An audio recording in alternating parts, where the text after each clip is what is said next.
Je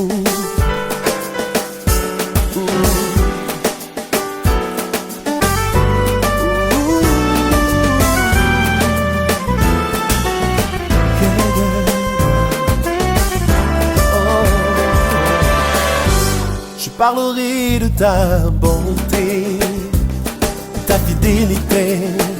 Je dirai tout haut, tout haut, tout haut, ce que tu as fait pour moi. Je proclamerai la gloire de ton nom. Je parlerai de ta bonté, ta fidélité. Je dirai tout haut, tout haut, tout haut, ce que tu as fait pour moi. Je proclamerai la gloire de ton nom. Je parlerai de ta bonté, ta fidélité.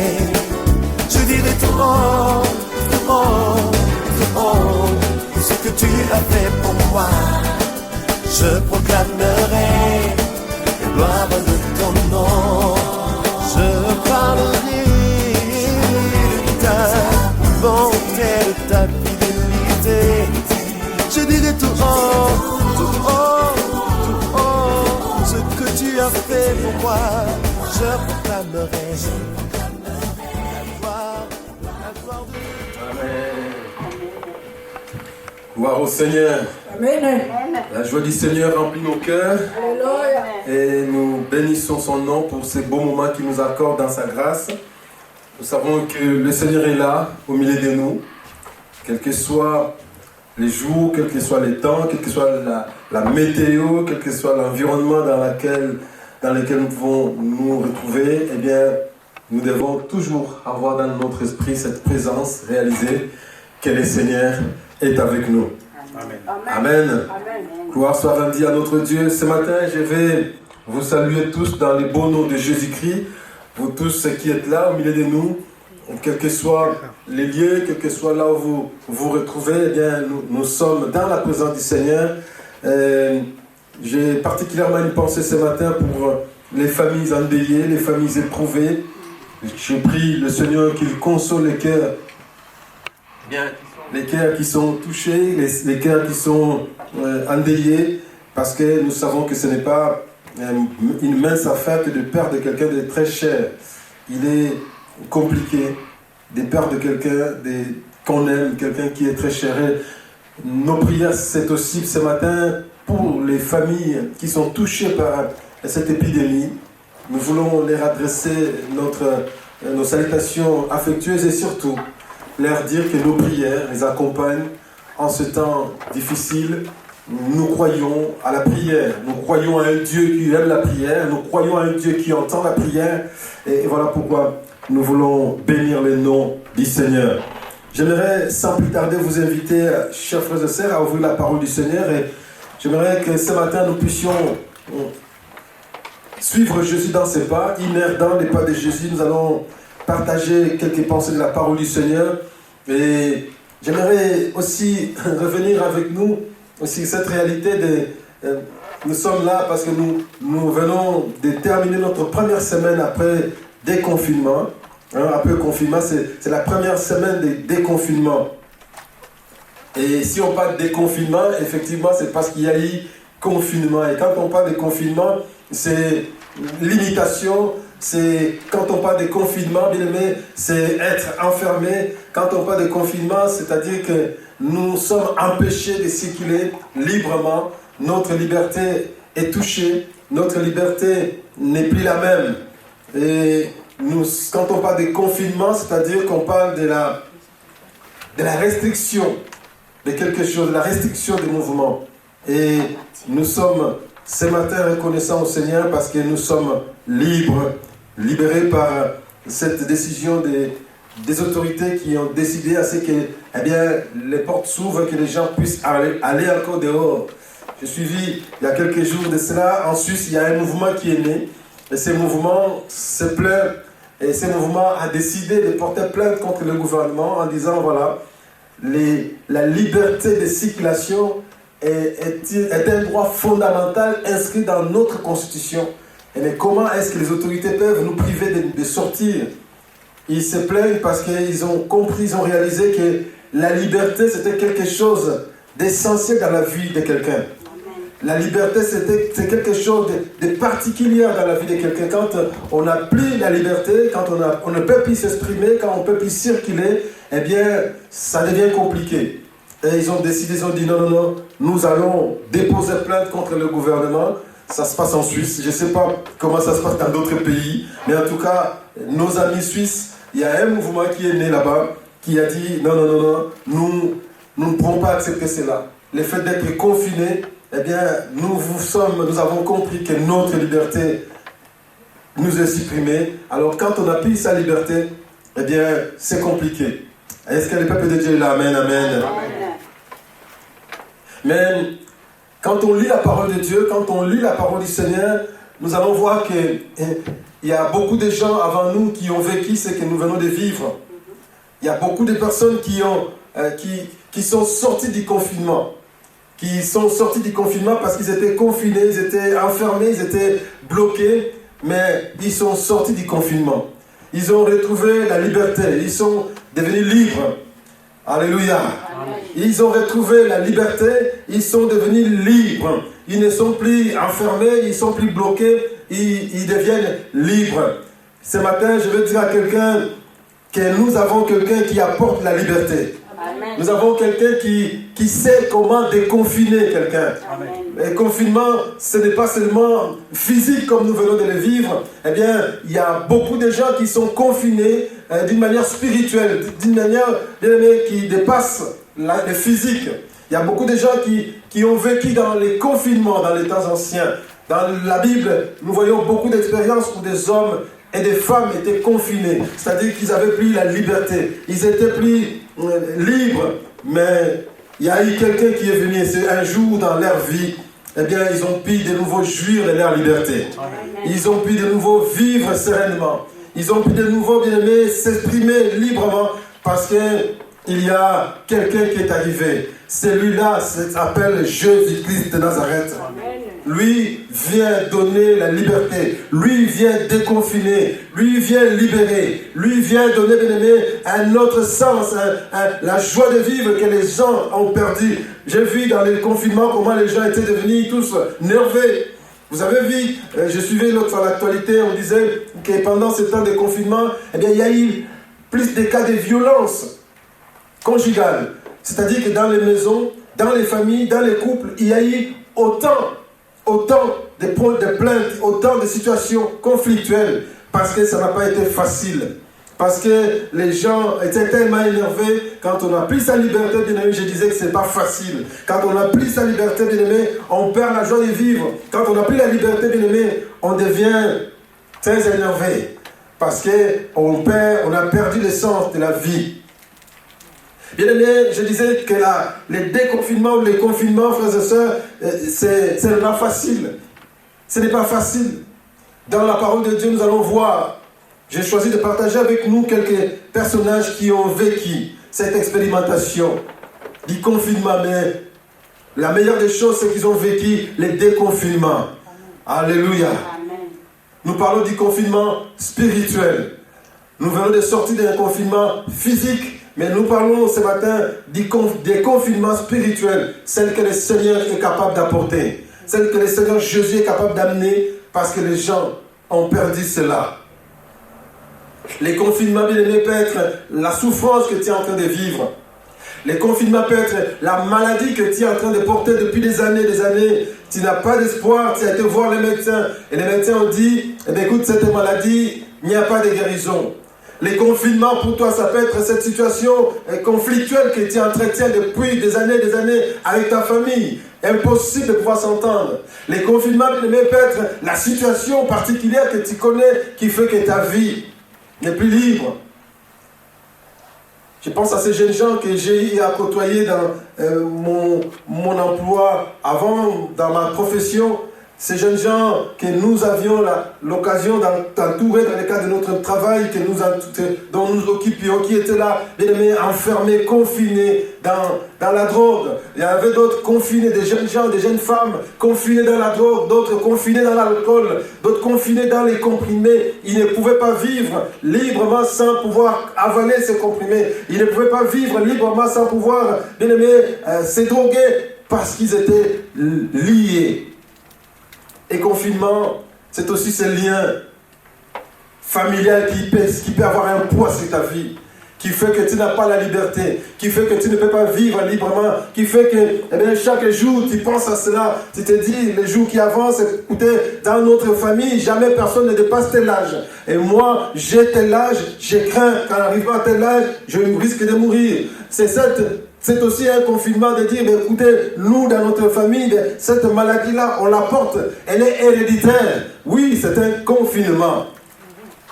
Et ce matin, je suis en train de m'adresser à quelqu'un pour dire que Jésus-Christ est venu pour donner la liberté à tous ceux qui étaient liés.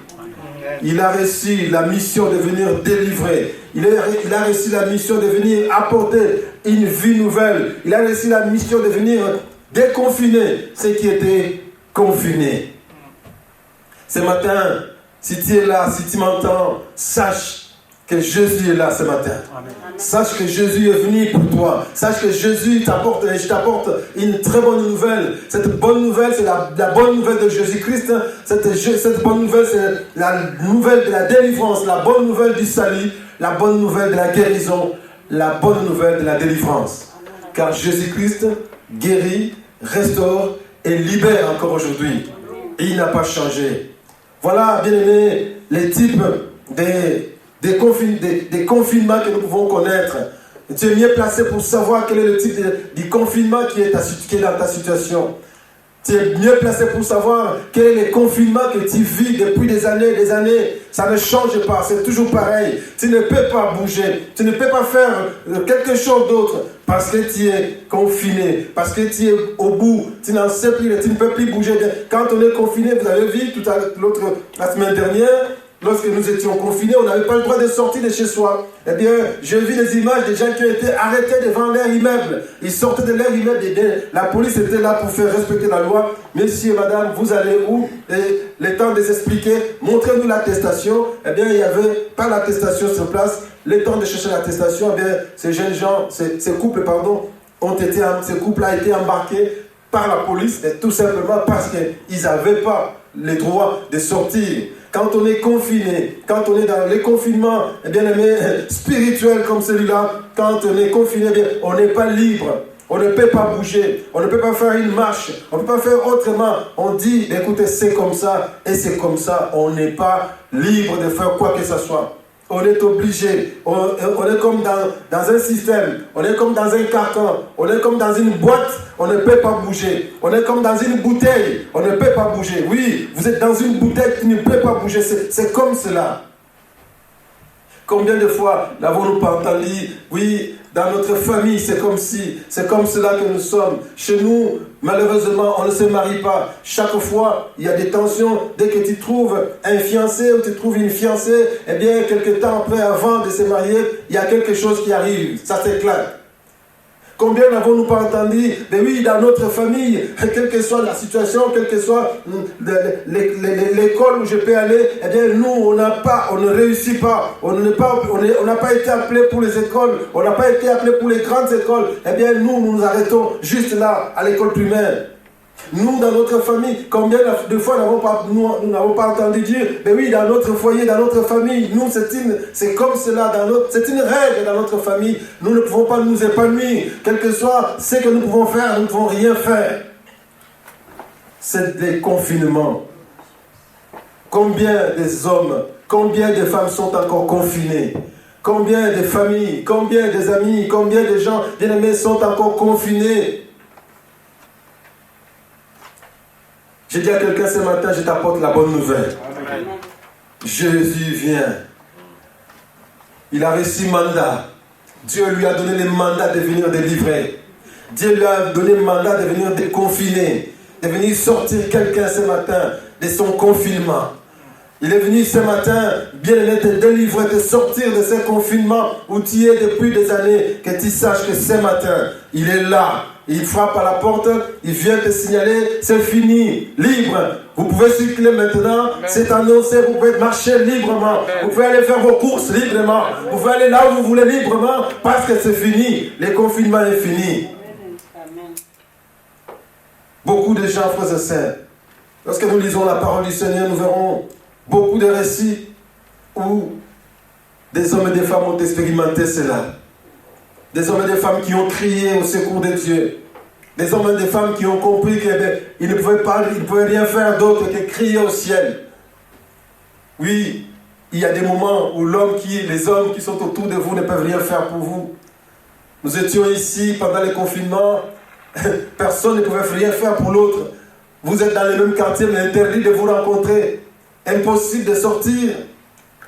Ton ami, ta famille qui habite dans l'autre frontière, de l'autre côté de la ville, ne peut pas venir te voir. C'était compliqué. Il fallait une autorisation. C'était compliqué. Et lorsqu'on réalise que c'est compliqué, c'est là que ceux qui ont compris lèvent les yeux vers le ciel. Car là où nous avons celui qui a l'essence, qui a la liberté entre ses mains. Je vais vous inviter à lire avec moi dans l'évangile de Marc, chapitre 5.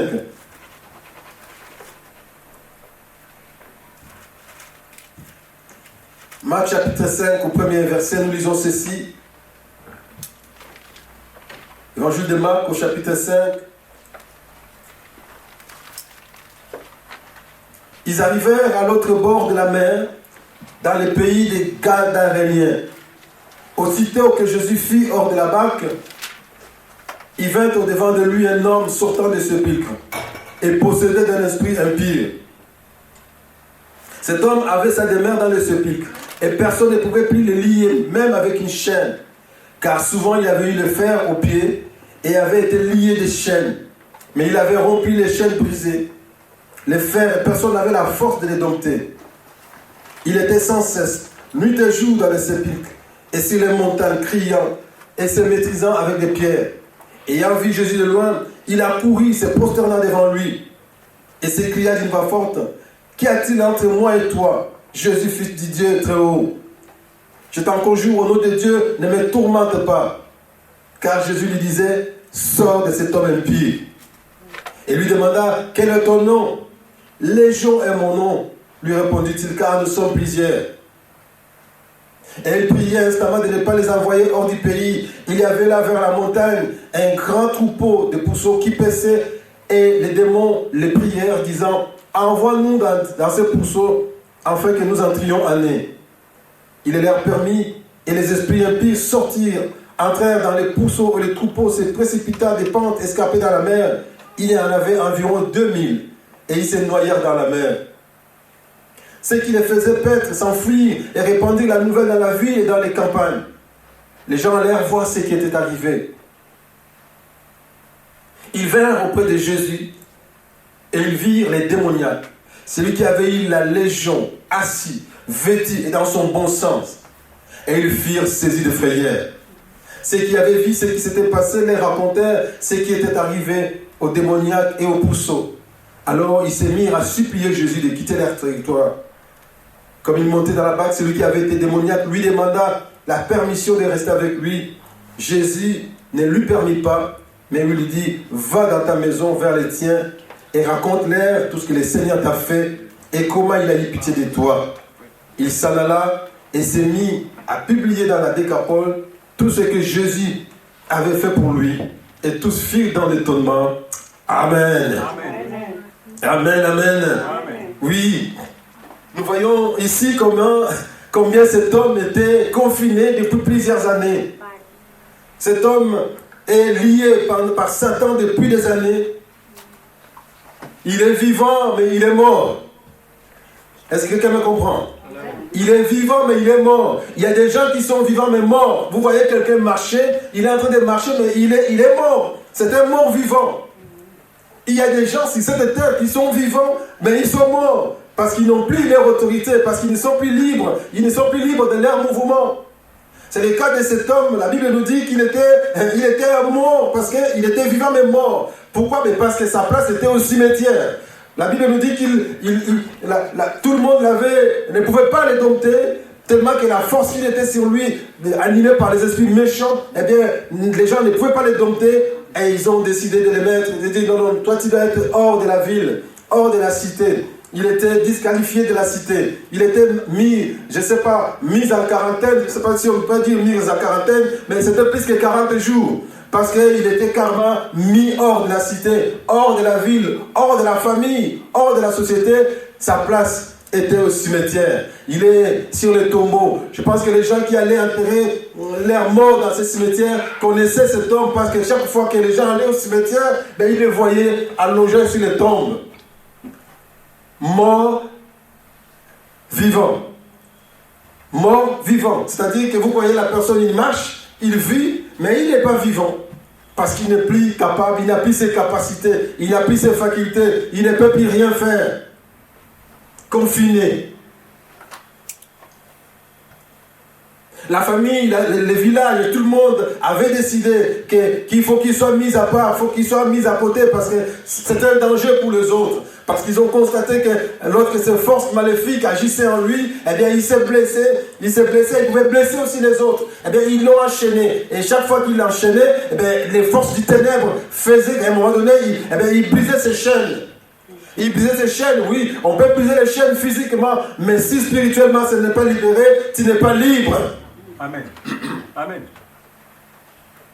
Il pouvait briser les chaînes par la force. Quand la famille, quand le village, tout son entourage disait mais c'est pas possible ce qu'il est en train de faire. Mais écoutez, il faut qu'on l'embrigade. Et bien, il lui mettait les chaînes. Mais malgré qu'il, par sa force, il pouvait libérer ses chaînes, il pouvait briser ses chaînes, bien aimé, il n'était pas libre.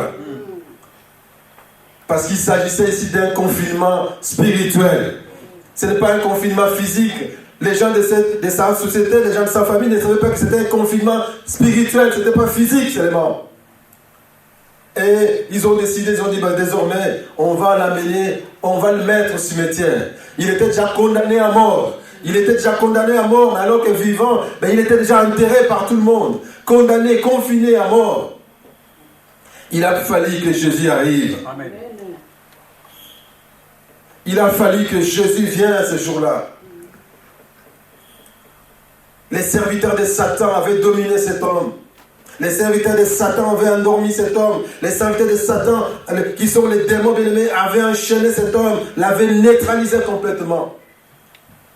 Mais béni soit Dieu qui nous envoie Jésus-Christ. La Bible nous dit, lorsque Jésus arrive, il y a quelque chose qui se passe. Les serviteurs de Satan qui ont pris possession de cet homme, qui l'ont dominé, qui l'ont embricadé, bien aimé, ils ont senti, ils ont réalisé la présence du roi des rois. Lorsqu'il y a la présence du roi des rois, ils ne peuvent plus rien faire. Amen. Ils ont dit, mais qu'est-ce qui se passe? Non, c'est eux maintenant qui supplient le Seigneur, mais envoie-nous dans les pourceaux, envoie-nous ailleurs. Oui, parce qu'une vie où Jésus-Christ est roi des rois, les ténèbres n'ont pas lieu d'être. Amen. Une vie qui est donnée à Jésus-Christ, bien aimé, il n'y a plus de confinement. La vie de quelqu'un qui est en Jésus-Christ, l'ennemi n'a plus pouvoir, n'a plus d'autorité. Non. La présence de Jésus-Christ, tout simplement, sans même que Jésus ait prononcé un mot bien-aimé, a tourmenté les serviteurs du diable qui étaient dans la vie de cet homme. Les esprits méchants qui voient la présence de Jésus, ils sont tourmentés d'eux-mêmes, sans même que Jésus ait dit un seul mot. Amen. Je ne sais pas si vous réalisez cela. Bien aimé, la présence de Jésus-Christ dans une vie, c'est une assurance de la liberté. Amen. La présence de Jésus-Christ dans une vie, c'est une assurance, bien aimé, de l'autorité. Amen. La présence de Jésus-Christ dans une vie, bien aimé, c'est une assurance de la délivrance. Amen. Non, je ne peux pas croire que quelqu'un qui a Jésus-Christ dans sa vie, dans son être, puisse être encore la proie de tous les démons, et que les démons, que les esprits